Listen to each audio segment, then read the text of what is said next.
प्रणाम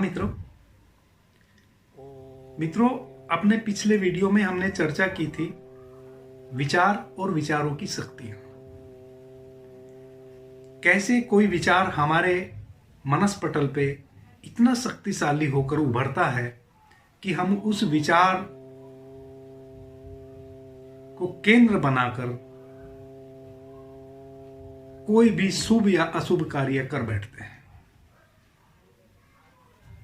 या जाने अनजाने कोई विचार हमारे अंतस में इतना गहरे उतर जाता है कि हम शुभ अशुभ से गुजर जाते हैं। कैसे कोई विचार इतना मजबूती से किसी के अंदर विकसित हो जाता है कि एक गौतम सिद्धार्थ अपने नवजात बच्चे को, अपनी पत्नी को आधी रात में चुपके से छोड़ के जंगल निकल जाता है उस सत्यम शिवम सुंदरम की यात्रा के लिए। कैसे एक विचार किसी के अंदर इतना ताकतवर बन जाता है कि वह आतंकवादी बन जाता है और मानव बम बनकर हजारों लोगों की मृत्यु का कारण बन जाता है।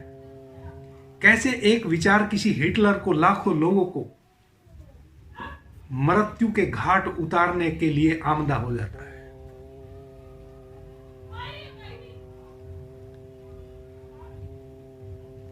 ये विचार ही तो है।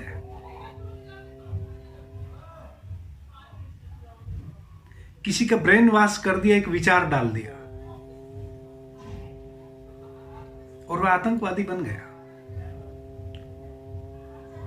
और वह अमेरिका में वर्ल्ड ट्रेड सेंटर को एक जहाज से नष्ट कर देता है, स्वयं भी नष्ट हो जाता है उसके साथ, और हजारों लोगों को मृत्यु के घाट उतार देता है। यह विचार ही तो है। इस संबंध में हमने पीछे 2 वीडियो में बात की है। आज हम बात करने वाले हैं कि शुभ और अशुभ, शुद्ध विचार, अशुद्ध विचार क्या है। यह विचार हमारे अंदर जन्म कहां से लेते हैं, इनका उद्भव कहां से होता है, इनका स्रोत क्या है, कहां से, किस स्रोत से ये आते हैं, कैसे हम इनके आगमन को रोकें, कैसे हम अशुभ विचारों के आगमन को रोकें और शुभ विचारों को अपने अंदर स्थान दें, उद्घटित होने दें। आज हम इस संबंध में बात करने वाले हैं। मित्रों, शुभ और अशुभ 2 प्रकार के विचार हैं। अशुभ विचार 3 प्रकार के हैं, शुभ विचार 3 प्रकार के हैं। शुभ विचार हैं सत्यम शिवम सुंदरम की खोज के लिए जो प्रेरित करते हों वैसे विचार, वह विचार। अशुद्ध विचार हैं जो धन की खोज के लिए प्रेरित करते हों, जो काम वासना की खोज के लिए प्रेरित करते हों, जो पद प्रतिष्ठा पाने की खोज के लिए प्रेरित करते हों, यह अशुद्ध विचार है। अब इनको मैं अशुद्ध विचार क्यों कह रहा हूं? कामना सबके भीतर है, धन भी सबकी आवश्यकता है और पद भी सभी पाना चाहते हैं। मित्रों, इस प्रकृति में कुछ भी परमात्मा ने ऐसा नहीं बनाया है जो एक सम अवस्था में ना हो।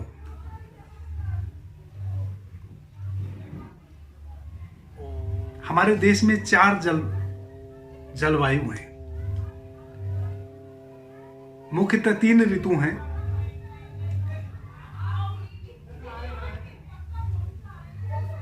ग्रीष्म, वर्षा और शीत।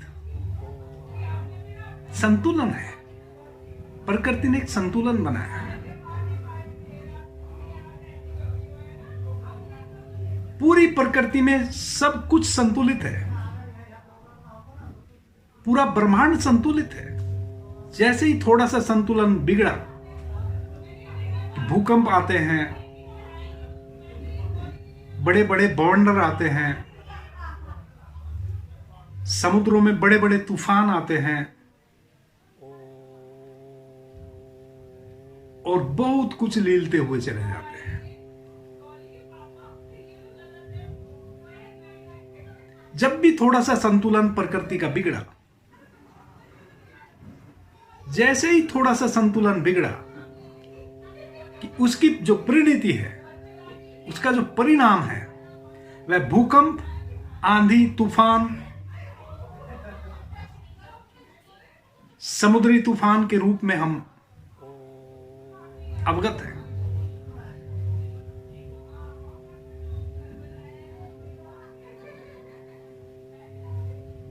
पूरा ब्रह्मांड संतुलित है। एक ग्रह दूसरे ग्रह के साथ एक संतुलन बनाए हुए है। ये पृथ्वी भी इस ब्रह्मांड में एक ग्रह है, अपना एक इसका स्पेस है। उसी स्पेस में गोल गोल सूर्य के चक्कर लगाती रहती है। थोड़ा सा भी इधर उधर डिगी, थोड़ा सा भी किसी दूसरे ग्रह का ग्रेविटेशन में कमी आई, संतुलन बिगड़ा कि भूकंप, आंधी, तूफान के रूप में उसकी परिणति हम देखते हैं। जब पूरा ब्रह्मांड संतुलित है तो हम असंतुलित कैसे हो गए हैं? धन की आवश्यकता है, लेकिन संतुलित अवस्था में। जरूरत है, अनिवार्यता है उतने भर। सेक्स की अनिवार्यता है, काम वासना की अनिवार्यता है, वरना तो संतति समाप्त हो जाएगी। प्रकृति प्रदत्त जो व्यवस्था है, उस व्यवस्था भर के लिए, संतान उत्पत्ति के लिए,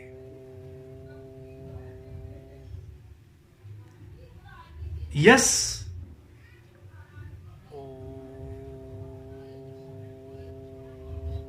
हर प्रत्येक व्यक्ति सम्मान के साथ जीना चाहता है। सभी को सम्मान से जीना चाहिए। उतने भर के लिए, उतना भर के लिए यस। इससे अधिक संतुलन के बाहर जा रहे हैं। और जैसे इस पूरे ब्रह्मांड में किसी भी ग्रह का थोड़ा सा भी संतुलन इधर उधर होता है तो उसके परिणाम हम देखते हैं।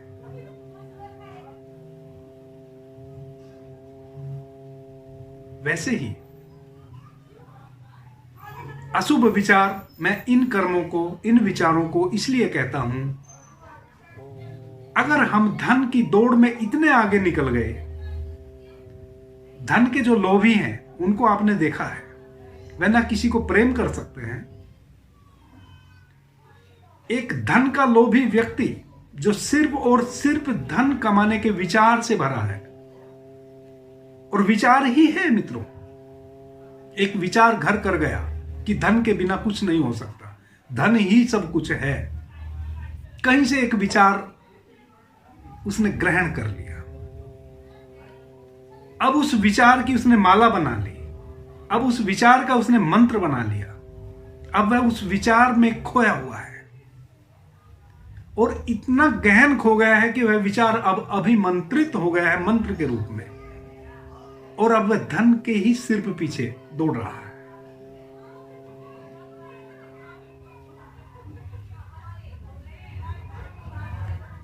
और जो इतने गहन धन को की आपूर्ति के लिए इतने गहन विचार से भर गया है, धन के ही पीछे दौड़ रहा है, वह अब सारी चीजों से कट गया। उसके जीवन में आंधी तूफान आ गए, वह न किसी को प्यार कर सकता है। जैसे ही उसके अंदर किसी के प्रति प्यार प्रेम उमगेगा, तैसे ही उसको अपनी धन की खबर लगेगी कि भाई यह व्यक्ति मेरा धन ले लेगा, वह बैक हो जाएगा, पीछे हट जाएगा।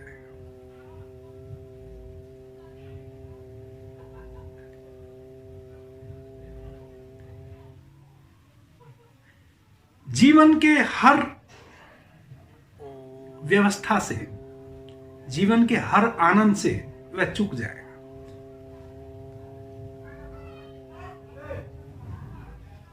वह सिर्फ और सिर्फ धन के लिए बना है या धन उसके लिए बना है। एक कामी आदमी अगर काम का विचार उसके अंदर जागृत हो गया और उस काम के विचार को उसने मंत्र बना लिया और वह मंत्र अगर अभिमंत्रित हो गया, सतत वह विचार उसके घट में चलता रहा, तो वह उसको गहन कामना में ले जाएगा।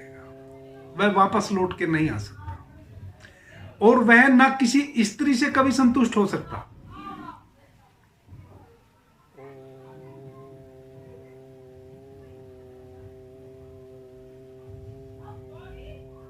वह कोई भी व्यक्ति उसको संतुष्ट नहीं कर सकता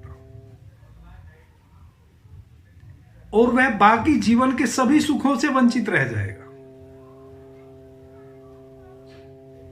उसको धुन सिर्फ एक है, काम वासना, और वह उसको इतनी दूर ले जाएगी उसके स्वयं के होने से कि बाकी इस जीवन में जो भी फल है वो किसी भी फल का स्वाद नहीं ले पाएगा।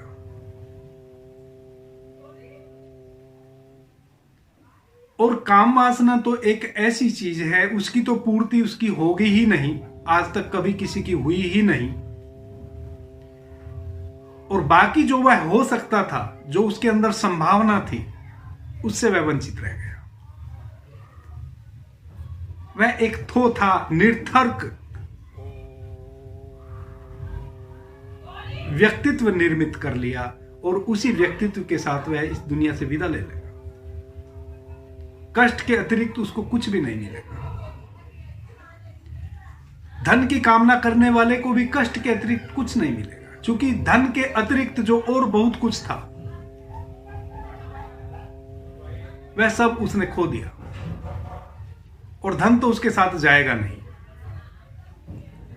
और धन तो उसको चैन से भी नहीं जीने देगा। जिस धन को वो इकट्ठा कर रहा है उसकी सुरक्षा भी करनी है, इसलिए तो वह किसी से प्रेम तक नहीं कर पाता। सुरक्षा, जिसको वह अपने निकट लाएगा वह धन में हिस्सेदार बन जाएगा।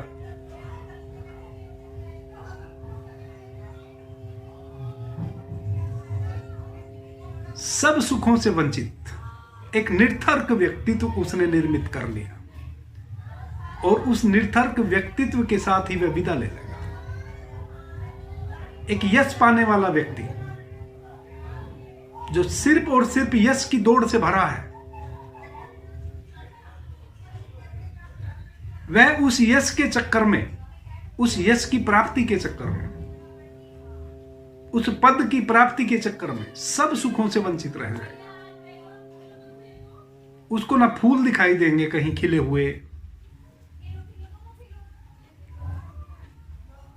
ना किसी का प्रेम उसको छुएगा, ना किसी का दुख उसको छुएगा, ना किसी का सुख उसको छुएगा। वह किसी के दुख और सुख को भी अपनी सीढ़ी बनाएगा अपने यश के लिए, अपने पद के लिए। वह भी एक निरर्थक जीवन को प्राप्त होगा, एक निरर्थक व्यक्तित्व उसने भी निर्मित कर लिया है और उस निरर्थक व्यक्तित्व के साथ ही वह भी विदा ले लेगा। यह है अशुभ विचार, जहां हमने सिर्फ खोया, पाया कुछ भी नहीं। पाने को बहुत कुछ था, इतनी प्रकृति भरी पड़ी है। ना धन का लोभी किसी को प्रेम कर सकता है, ना यश का लोभी किसी को प्रेम कर सकता है, और ना काम वासना से भरा हुआ व्यक्ति ही किसी को प्रेम कर सकता है। जिस स्त्री से वह काम वासना की अभिलाषा रखता है उससे भी वह प्रेम नहीं कर सकता है, उससे भी वह प्रेम चाहता है कि वह उसको प्रेम करे, वह स्त्री उसको प्रेम करे, उसकी काम वासना की पूर्ति करे। वह उसको प्रेम नहीं कर सकता।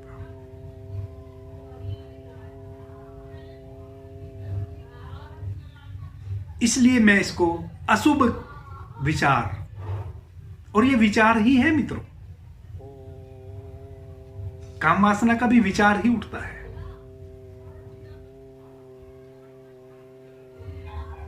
अब हम शुभ विचारों की बात करेंगे। अब पहले हम अशुभ विचारों की ही बात करते हैं। यह विचार आते कहां से हैं? क्योंकि जब मैं कहता हूं कि काम वासना भी एक विचार है, जब मैं कहता हूं कि धन की कामना भी एक विचार है, जब मैं कहता हूं यश पद प्रतिष्ठा पाना वह भी एक विचार है, तो ये विचार आते कहां से?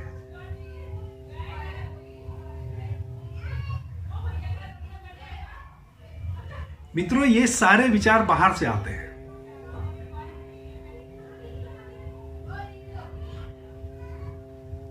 मनुष्य के अंदर ऐसा कोई विचार नहीं है। सभी विचार, जितने भी प्रकार के विचार हैं, सब बाहर से आते हैं, इस समाज से आते हैं, हमारे मित्रों से आते हैं, हमारे दोस्तों से आते हैं, हमारे परिवेश से आते हैं। हम बाहर से संग्रह करते हैं, विचार बाहर से आता है। काम वासना का विचार आया, बाहर से आया,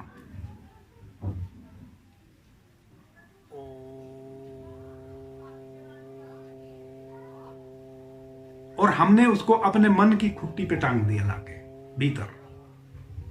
अब वह टंग गया भीतर,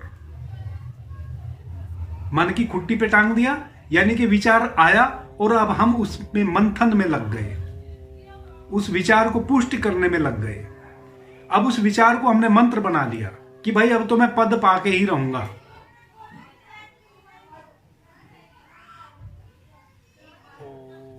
कहीं से विचार आया कि पद की यह गरिमा है,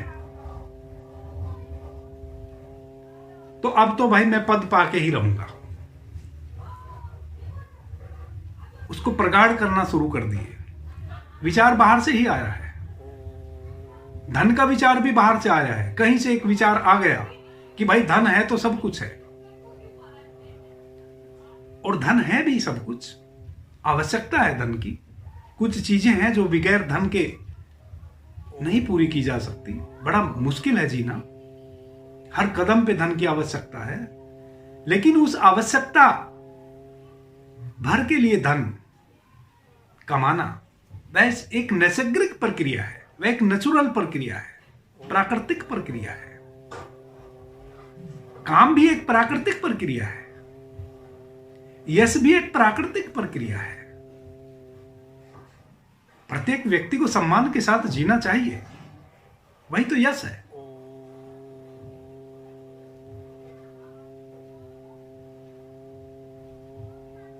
लेकिन वह यश कब मिलता है? जब आपके कर्म अच्छे होते हैं।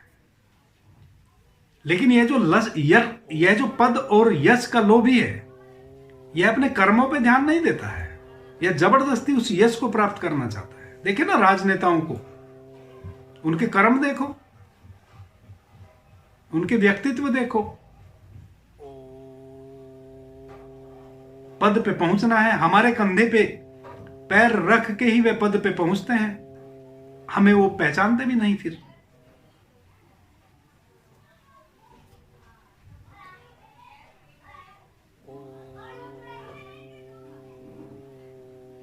तो कोई भी विचार आता है बाहर से।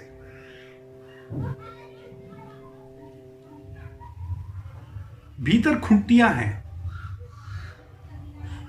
हमारे मन की, उन विचारों को हम वहां टांग देते हैं और फिर उसको प्रगाढ़ करने में लग जाते हैं। फिर उस विचार को हम एक मंत्र बना लेते हैं और फिर उसको हम दोहराए चले जाते हैं।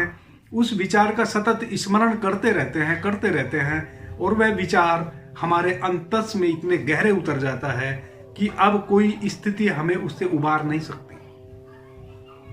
अब जो जिस प्रकार का वह विचार आया है, अब हमारी सारी जीवन ऊर्जा उस विचार की पूर्ति में लग जाती है, और जो जीवन ऊर्जा सर्व में जीने के लिए मिली थी वह हम एक ही केंद्र पे बहा देते हैं और सारा जीवन नष्ट हो जाता है। सारे जीवन के आनंद, सारे जीवन के सुख नष्ट हो जाते हैं।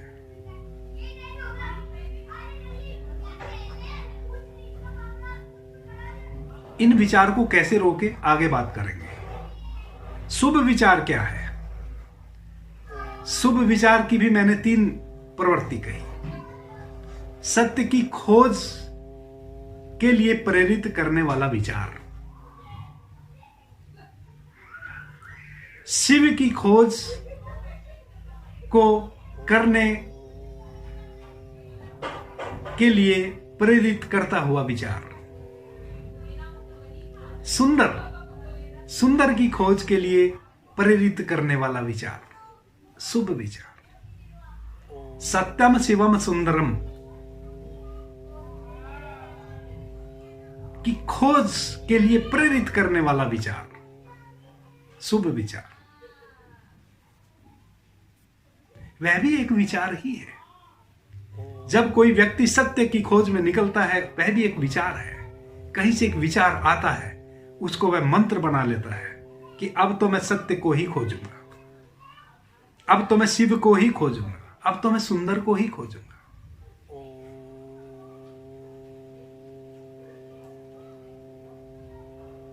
जैसे काम का विचार आता है तो कामना की पूर्ति के लिए कोई स्त्री कामी आदमी को जरा मुस्कुरा के बात कर दे, जो कि एक स्वाभाविक स्थिति है, एक स्वाभाविक प्रक्रिया है। कोई अगर मुस्कुरा के बात करता है वह स्त्री हो या पुरुष हो, लेकिन कामी आदमी उस हंसी के पीछे काम का सौपन देखना शुरू कर देगा उस स्त्री के साथ, उसको जोड़ लेगा अपने काम से, अपने मन में, और उसकी पूर्ति में निकल पड़ेगा। वैसे ही सत्य का खोजी, सत्यम शिवम सुंदरम का विचार खोज के लिए प्रेरित करेगा, सत्य की, शिवम की, सुंदर की। सत्य का विचार जिसके भीतर पनपा, जन्मा, आया बाहर से ही, अब उस विचार को उसने मंत्र बना लिया और वह एक एक कार्य, एक एक कदम सत्य की राह पे उसके उठने शुरू हो गए। शिवम का विचार जिसके भीतर पनपा, जन्मा, वह शिव की यात्रा में निकल पड़ा, वह उस शिव तत्व को पाने निकल पड़ा। यात्रा शुरू हो गई। उसका एक एक कर्त, एक एक कर्म शिव को पाने निकल पड़ा।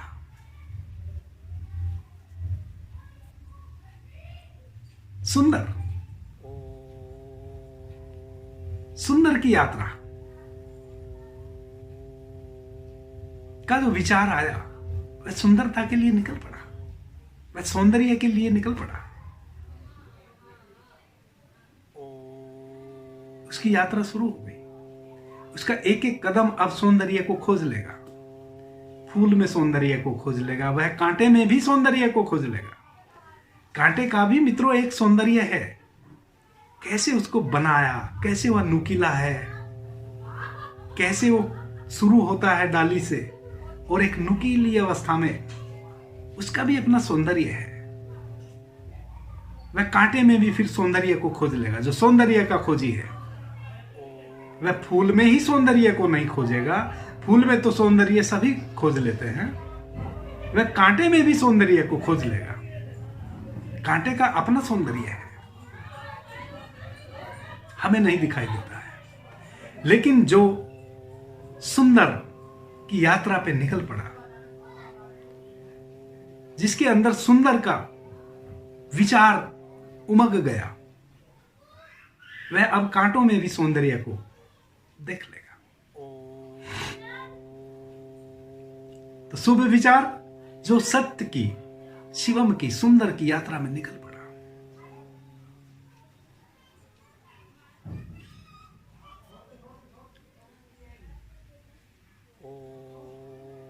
शुभ की यात्रा में निकल पड़ा। अब इन विचारों को हम रोकें कैसे?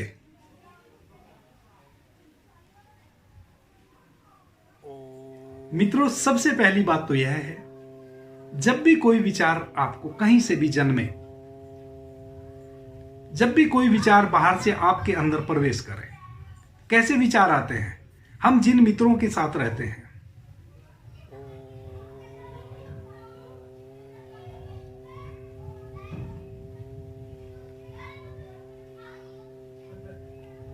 मैं दिल्ली से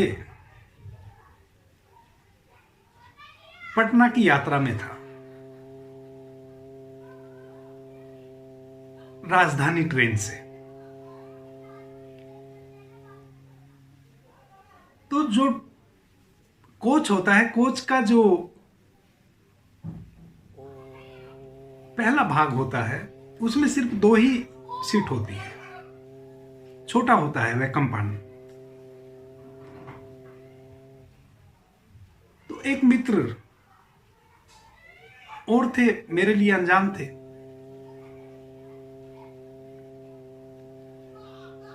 सफर शुरू हुआ। उस मित्र ने शराब की बोतल निकाली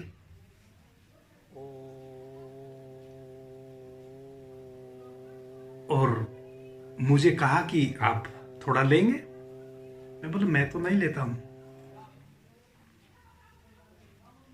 बोला तो आप नहीं लेते हैं तो इतने छोटे कंपाउंड में हम हैं तो मेरे लिए बड़ा मुश्किल है। मैं बोला नहीं, आप अपना काम करें, मुझे कोई फिक्र नहीं, आप ले सकते हैं निसंकोच, मुझे कोई एलर्जी नहीं आपके लेने से, मुझे कोई प्रॉब्लम नहीं है, आप लेते हैं आप लें। फिर उसने सिगरेट की डब्बी निकाली, बोला कि आप एक सिगरेट लेंगे? मैं बोला नहीं, मैं सिगरेट भी नहीं लूंगा।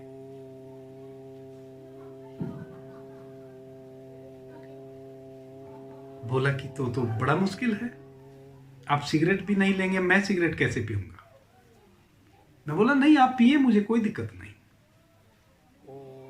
10 घंटे 12 घंटे का सफर है, मैं अपने काम में लगा हूं, आप अपने काम में लगिए। मेरे लिए तो सफर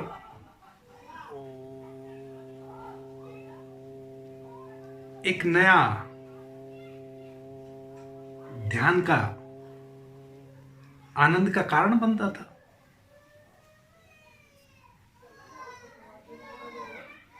चलती ट्रेन, आंख बंद करके अतल में भीतर हम प्रवेश कर गए, एक अलग अनुभव होता था। ट्रेन हिचकोले खा रही है, एक अलग अनुभव होता था, ध्यान सधता था। फिर उसने अपना वह सब कार्य कर लिया, भोजन आ गया, भोजन कर लिया। तो उसने एक मैगजीन मेरी तरफ बढ़ाई कि आप ये मैगजीन पढ़ेंगे? मैं बोला नहीं, मुझे मैगजीन नहीं पढ़नी है। बोले जो भी मैं आपको कहता हूं, जो भी मैं आपको देने की कोशिश करता हूं, आप कुछ भी नहीं ले रहे हैं। बड़े बड़े मेरे बाल थे, उसको मैं तथाकथित साधु भी लग रहा था। बोला आप साधु हैं? मैं बोला ये मैं कैसे कह सकता हूं कि मैं साधु हूं, बस मैं हूं, इतना भर मैं कह सकता हूं, और आप मुझे चाहे जो माने, आप साधु माने, आपकी मर्जी। बोला तो आप कुछ तो लीजिए। मैं बोला नहीं, मुझे जो लेना था, मुझे भोजन ग्रहण मैंने कर लिया। बोला कुछ भी आप मेरे से नहीं ले रहे हैं। मैं बोला कि भाई मैं कुछ भी किसी से नहीं ले सकता हूं, मैं वही लूंगा जो मुझे लेना चाहिए, मैं सब कुछ नहीं ले सकता हूं। उसकी समझ में बात नहीं आई।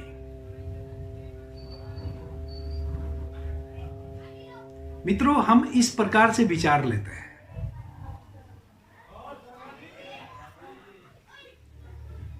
हमने अपने को एक धर्मशाला बना लिया है। किसी ने हमें कुछ कहा, किसी ने कोई चीज ऑफर की, हमने ले ली।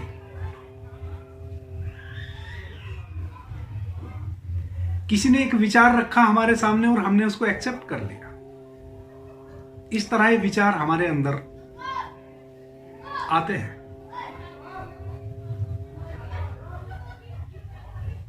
हम कुछ भी कैसे ग्रहण कर सकते हैं? एक व्यक्ति कैसे एक आतंकवादी बन सकता है? कैसे वह उस विचार को ग्रहण कर लेता है जो उसको कहता है कि भाई इतने लोगों की हत्या करने में ही तुम्हें यह सुख मिलेगा, और वह उसको एक्सेप्ट कर लेता है। मित्रों, कोई हमें पागल कहता है तो हमें बुरा लगता है। वह एक विचार है। जब सामने वाला व्यक्ति हमें पागल कहता है कि तुम पागल हो, बेवकूफ हो, हमें बुरा लगता है।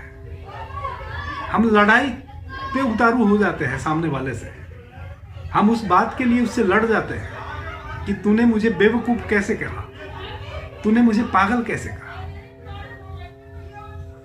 वह जो बेवकूफ हमें कह रहा है, वह जो पागल हमें कह रहा है, वह एक विचार ही तो है, लेकिन उस विचार को हम एक्सेप्ट नहीं करते हैं। कोई हमें पागल कहे, हम बिल्कुल भी एक्सेप्ट नहीं करते हैं। कोई हमें बेवकूफ कहे, हम बिल्कुल भी एक्सेप्ट नहीं करते हैं। तो इसी तरह हम दूसरे विचारों को कैसे एक्सेप्ट कर लेते हैं? कोई हमें पागल कहे तो हम नहीं एक्सेप्ट करते हैं, क्योंकि कोई भी पागल अपने आप को समझता नहीं है। बेवकूफ भी कोई नहीं समझता है अपने आप को, सभी तो होशियार हैं। तो जब कोई हमें पागल कहता है, हमें बुरा लगता है। अगर वह ज्यादा ताकतवर है तो सिर्फ हम खींच जाएंगे भीतर से, वरना तो हम उस पर चोट कर देंगे। जैसे इस पागल कहने को आपने स्वीकार नहीं किया, वैसे ही आप किसी भी विचार को स्वीकार नहीं करें। जब भी कोई बाहर से विचार किसी के भी माध्यम से आपके अंदर आ रहा है, क्या जल्दी है? थोड़ा विचार करें उस पर।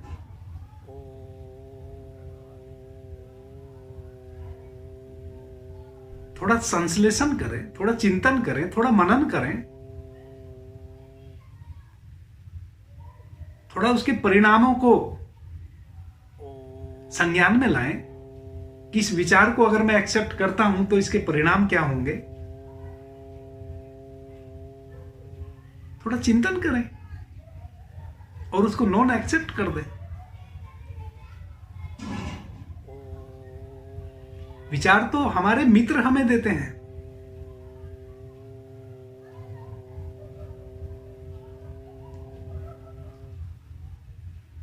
और हमारी आदतें ऐसी हैं, जब भी हम अकेले होते हैं, जिस मैगजीन को, जिस न्यूज़पेपर को हम पहले पढ़ चुके, फिर उसको पढ़ने लग जाते हैं, विचार निर्मित करने लग जाते हैं। जब अकेलापन आए, जब आप अकेले हों, थोड़ा शांत बैठें, थोड़ा शांत बैठें, विचार करें कि आपकी जीवन यात्रा किस तरफ आंदोलित है, आपकी जीवन यात्रा किस तरफ जा रही है, आप जीवन में क्या पा रहे हैं, आप जीवन में क्या खो रहे हैं, कितने लोगों से आपके प्रेम संबंध हैं, कितने लोगों से आप घृणा करते हैं। जब आप अकेले हों, शांत बैठे, विचार करें अपने उन पुराने विचारों पे।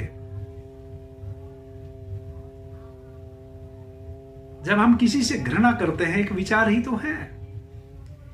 कहीं से कोई एक विचार, कोई एक बात सुनने को मिली, उसको हमने अपने अंदर आरोपित कर लिया और उस व्यक्ति से हम घृणा करने लगे। और जरूरी नहीं कि जो विचार आपको दिया गया है बाहर से वह सही हो और वह व्यक्ति घृणा करने योग्य हो, यह जरूरी नहीं है। मेरे प्यारे मित्रों, अशुभ विचारों से हम कैसे बचें, उसका सरल सा तरीका है कि जब भी कोई विचार बाहर से किसी भी माध्यम से आप तक पहुंचता है, आप उसका विश्लेषण करें। उस तरह के विचार वाले व्यक्ति का अंजाम क्या होता है, उस पर थोड़ा चिंतन करें। वह कितने कांटे पाता है, कितने फूल पाता है, उस पर थोड़ा सा संशोधन करें, मनन करें। मित्रों, हमारे घर अगर कोई हमारा पड़ोसी अपने घर में झाड़ बुहार करके और कबाड़ा हमारे आंगन में डाल जाए, तो क्या उसको आप एक्सेप्ट करेंगे? कभी भी आप एक्सेप्ट नहीं करेंगे। आप लड़ जाएंगे उस पड़ोसी से कि भाई ये तो गैर कानूनी है, ये तो बेढंगा काम कार्य है।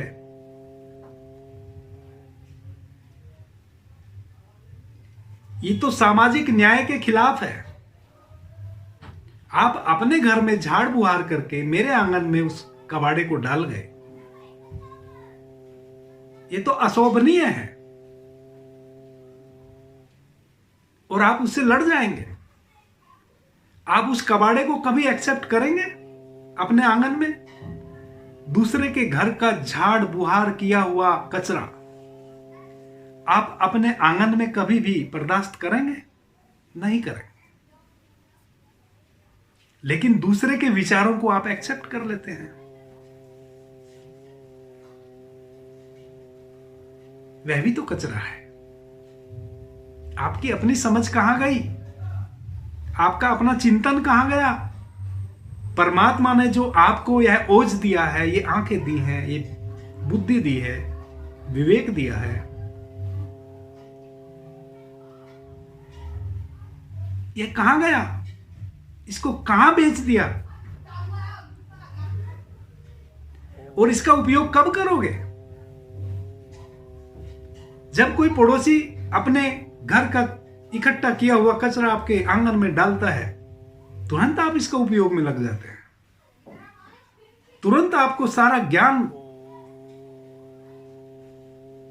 इकट्ठा हो जाता है कि भाई ये गलत है, ये अन्याय है, ये सामाजिक न्याय के खिलाफ है, ये अभद्र है। लेकिन कोई दूसरा व्यक्ति कोई विचार आपको अपना देता है, आप एक्सेप्ट कर लेते हैं।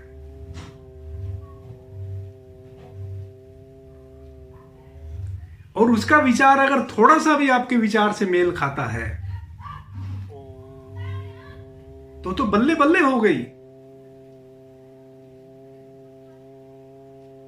फिर तो आप यह भी सोचने लगते हैं कि इसका मतलब मैं सही सोचता था,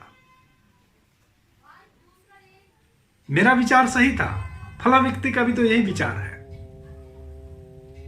और आप के अंदर अब वह विचार और प्रगाढ़ हो जाता है। मंत्र की शक्ति मैंने बताई ना पिछले वीडियो में। मंत्र क्या है? कोई एक शब्द हमें किसी ने बाहर से एक विचार दिया, कोई ओम ओम, कोई राम राम, कोई ओम नमः शिवाय, कोई कुछ भी, कि इसको सतत स्मरण करना है, वही तो मंत्र है। तो वह जो विचार किसी से आपको आया, अब उसका स्मरण से भर गए, अब उसका सतत स्मरण आपके भीतर चलने लगा, वह मंत्र बन गया। हर प्रत्येक स्थिति की एक सीमा है, मंत्र की भी एक सीमा है। जब कोई आपको मंत्र देता है तो कहता है ना, 1 लाख बार इसको जपो या 10 लाख बार जपो, क्योंकि उस मंत्र की जो दिया गया हुआ है उसको हम कितनी बार उसका उच्चारण करेंगे कि वह मंत्र अभिमंत्रित हो जाएगा, उतनी बार उसका उच्चारण करना होता है। तो जो विचार बाहर से आपको आया है, अब आप उसके उच्चारण से भर गए। अब उस विचार से आप भर गए, आपके जीवन का एक एक कर्त अब उस विचार की पूर्ति में लग जाएगा।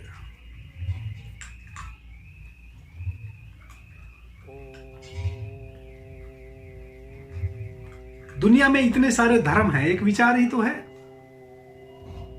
एक व्यक्ति के अंदर एक विचार डाल दिया जाता है और वह अपने आप को ईसाई समझने लगता है और वह यीशु की प्रार्थना में लग जाता है। एक व्यक्ति के अंदर इस्लाम का विचार डाल दिया जाता है तो वह कुरान की आयत अध्ययन करने लग जाता है और मस्जिद में नमाज पढ़ने लग जाता है।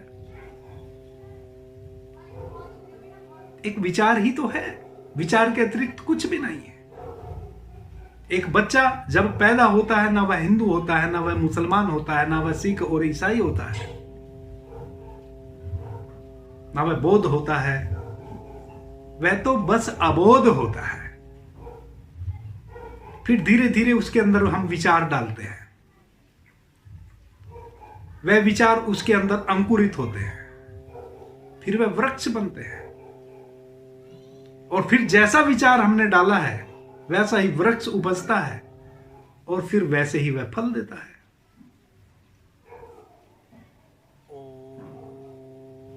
हम किसी के द्वारा अपने आंगन में फेंके हुए कचरे को एक्सेप्ट नहीं करते हैं, लेकिन हम किसी के द्वारा दिए हुए विचार को तुरंत एक्सेप्ट कर लेते हैं, स्वीकार है हमें। हम कोई चिंतन मनन नहीं करते, हम परमात्मा को धत्ता बता देते हैं। परमात्मा ने जो हमें बुद्धि दी है, जो विवेक दिया है,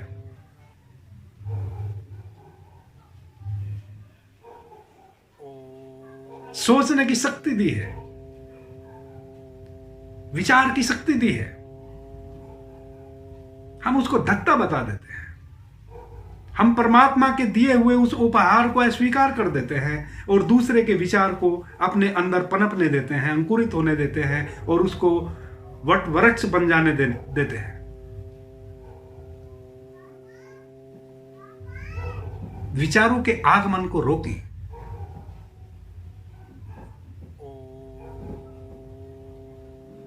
कोई भी विचार कहीं से भी आता है, उस पर चिंतन करें, उस पर मनन करें, थोड़ा अध्ययन करें उसका। वह आपको शुभ के लिए यात्रा करवाएगा कि नहीं करवाएगा। अगर वह अशुभ की यात्रा करवाने वाला है तो उसको अलविदा कह दें।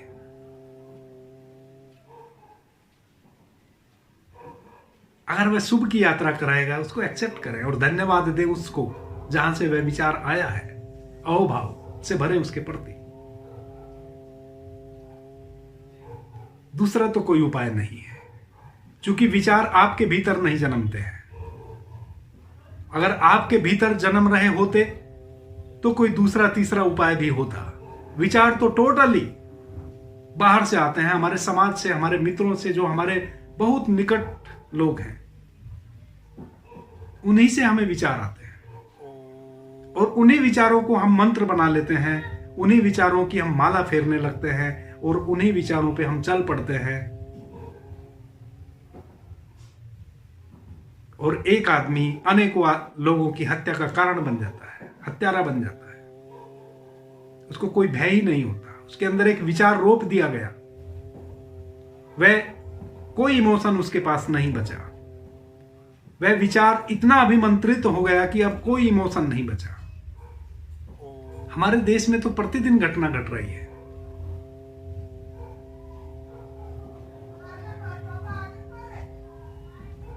कश्मीर में रोज घटना घट रही है। बाहर से लोग आते हैं मरने के लिए। भला क्यों कोई मरने के लिए आ जाता है? पाकिस्तान के बॉर्डर को पार करके हिंदुस्तान में आते हैं, कश्मीर में, और कुछ लोगों को मारते हैं और उनको पता है कि मुझे भी मरना है। उनके अंदर एक विचार रोप दिया गया कि तुम जाओ काफिरों को मारो तो तुम्हें जन्नत मिलेगी, फिर जन्नत में तुम्हें हूरें मिलेंगी, जन्नत में तुम्हें शराब के चश्मे मिलेंगे, शराब ऐसे बह रही होगी, ओक से पीना। और वह एक क्षण के लिए भी विचार नहीं करते कि जब इस जीवन में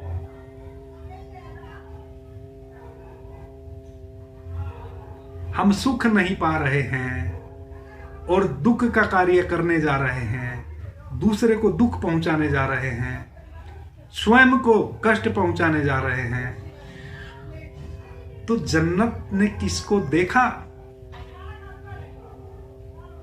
जन्नत कहीं और हो कैसे सकती है?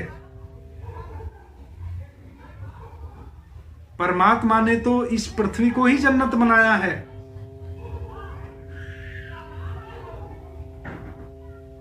देखने वाले को सब कुछ यही दिखाई देता है। परमात्मा के दर्शन यहां होते हैं।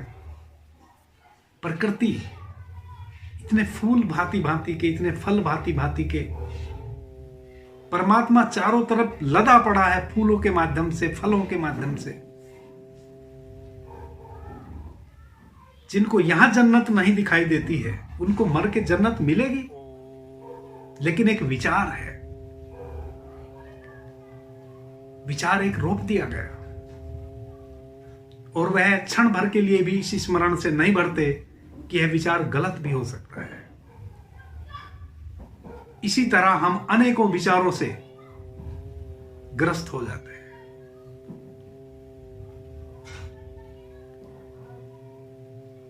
एक भी विचार बाहर से आता है,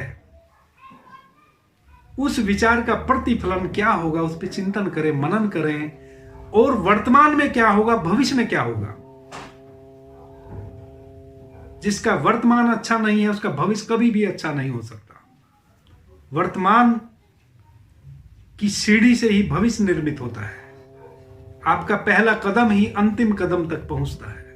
जिसका पहला कदम गलत रास्ते पर रखा गया वह कभी भी शुभ की मंजिल तक नहीं पहुंच सकता है। एक एक कदम चल के ही मंजिल पाई जाती है। पहला कदम उतना ही मूल्यवान है जितना अंतिम। पहला कदम अगर आपने नहीं रखा होता तो अंतिम कदम आप कभी भी नहीं रख पाते। जब भी कोई बाहर से विचार आता है, चिंतन करें वर्तमान में इससे मुझे क्या लाभ होने वाला है, ये कितने शुभ में मुझे लेकर गति करेगा। अगर वर्तमान में आपको शुभ नहीं घटता है उस विचार के साथ, तो उस विचार को तिलांजलि दें, उसको नमस्ते कह दें, उसको धन्यवाद कह दें। जाओ, आपका धन्यवाद, मैं आपको एक्सेप्ट नहीं करता। जैसे हम पड़ोसी के कचरे को अपने आंगन में एक्सेप्ट नहीं करते हैं, तैसे ही हम किसी भी व्यक्ति के विचार को एक्सेप्ट नहीं करेंगे। जो भी विचार मेरे संज्ञान में आएगा मैं उस पर विचार करूंगा और फिर मैं उसको तोलूंगा, उसको घोलूंगा। कोई जल्दी नहीं है, काफी समय है आपके पास।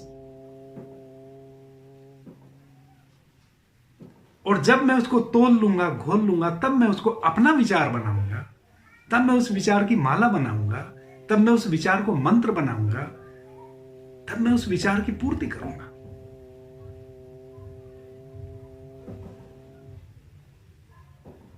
किसी भी व्यक्ति का जो भी इस पृथ्वी पे जन्मा है उसका ध्येय तो एक ही होना चाहिए, कैसे सत्यम शिवम सुंदरम की ओर गति हो, कैसे सत्य में प्रवेश हो, कैसे शिव में प्रवेश हो, कैसे सुंदर में प्रवेश हो। सत्य का खोजी एक एक चीज में सत्य को खोजने लग जाता है। शिव का खोजी एक एक वस्तु में शिव के दर्शन करने लग जाता है। सौंदर्य का खोजी प्रत्येक चीज में सौंदर्य को खोजने लग जाता है। वह सौंदर्य के माध्यम से ही परमात्मा को खोज लेता है। जब वह कांटे में सौंदर्य को देखता है तो वह परमात्मा की झलक देखता है। यह शुभ विचार है। और हमारा मंजिल यही होनी चाहिए, सत्यम शिवम सुंदरम। कैसे हम सत्य में, शिव में, सुंदर में प्रवेश करें। उसी विचार को हम एक्सेप्ट करेंगे जो हमें सत्य की ओर लेके जाए, जो हमें शिव की ओर लेके जाए, जो हमें सुंदर की ओर लेके जाए, सौंदर्य की ओर लेके जाए।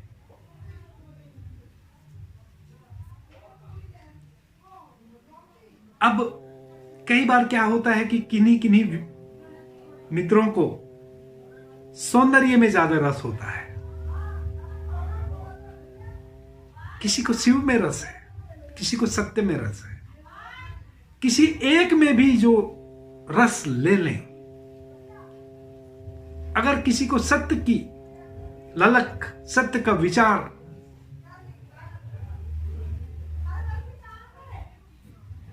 उत्पन्न हो गया, सत्य भी आपको शिव में पहुंचा देगा। और अगर कोई शिव के भाव से भर गया, उस विचार से भर गया, तो शिव भी फिर सत्य तक पहुंचा देगा। और अगर कोई सौंदर्य का प्रेमी है, सौंदर्य की खोज में लग गया, तो सौंदर्य भी आपको शिव और सत्य में पहुंचा देगा। किसी एक को भी अगर आप छू गए, किसी एक को भी अगर आपने तीनों में से पकड़ लिया, किसी एक को भी, जो भी आपको रुचता हो वह आप पकड़ लो। किसी को शिव, किसी को सत्य, किसी को सौंदर्य, जो भी आपको, आपके लिए सुलभ हो, उसको पकड़ लो और यात्रा में निकल पड़ो। जब मंजिल पे पहुंचोगे तो तीनों को पाएंगे, सत्यम शिवम सुंदरम,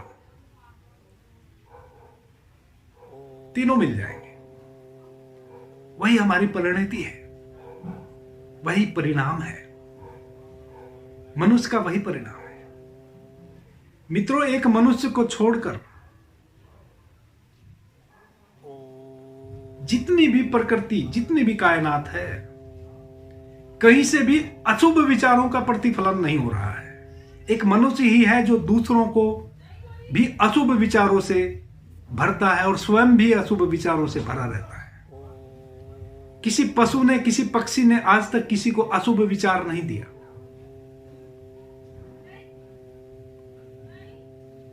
किसी वृक्ष के पास आप जाके खड़े हों, शुभ और शुभ के ही दर्शन पाएंगे, आप हरियाली से भर जाएंगे। किसी फूल के पास 2 मिनट फूल को प्रेम से देखो, आप उसके सौंदर्य से भर जाएंगे। किसी पक्षी को चहकते हुए 2 मिनट ध्यान से सुनो, आप गीत से भर जाएंगे, आप संगीत से भर जाएंगे। एक मनुष्य ही है जो अशुभ विचारों को तरंगायित करता है, दूसरों को भी देता है और स्वयं भी अशुभ विचारों का पान करता है, ग्रहण करके।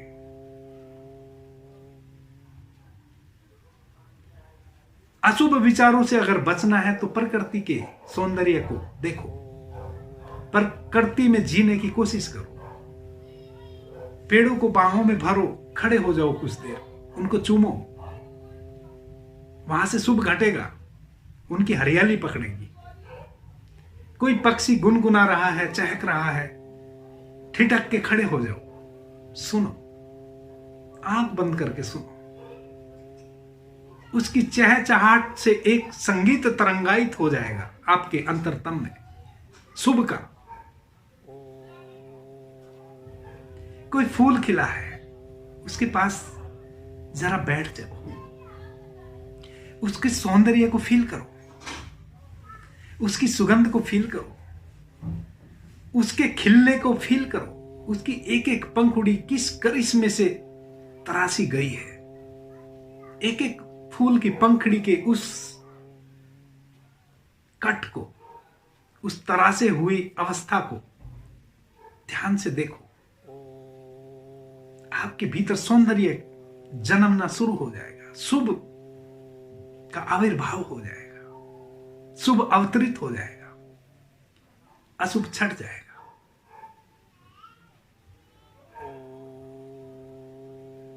जितना ज्यादा हो सके प्रकृति के सानिध्य में जाओ।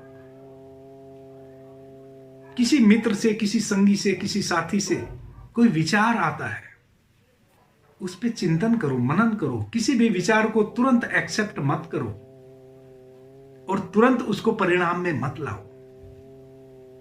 विचार करो। तो अशुभ विचारों का धीरे धीरे आगमन रुक जाएगा। प्रकृति के सानिध्य में जितना जाओगे, शुभ विचारों का आगमन, शुभ विचारों के पौधे अंकुरित होने शुरू हो जाएंगे और धीरे धीरे धीरे धीरे आपका जीवन शुभ से भर जाएगा।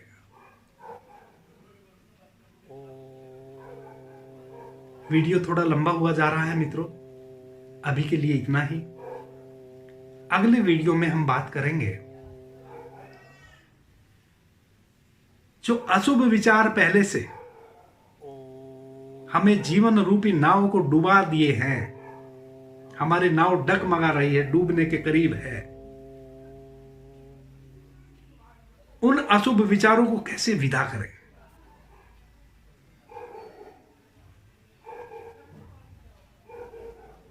और कैसे सत्यम शिवम सुंदरम में प्रवेश करें, इस सूत्र पे बात करें। आपने मुझे ध्यान से, प्रेम से सुना, उससे मैं बहुत अनुग्रहित हूं। सभी मित्रों को मेरा प्रणाम, धन्यवाद।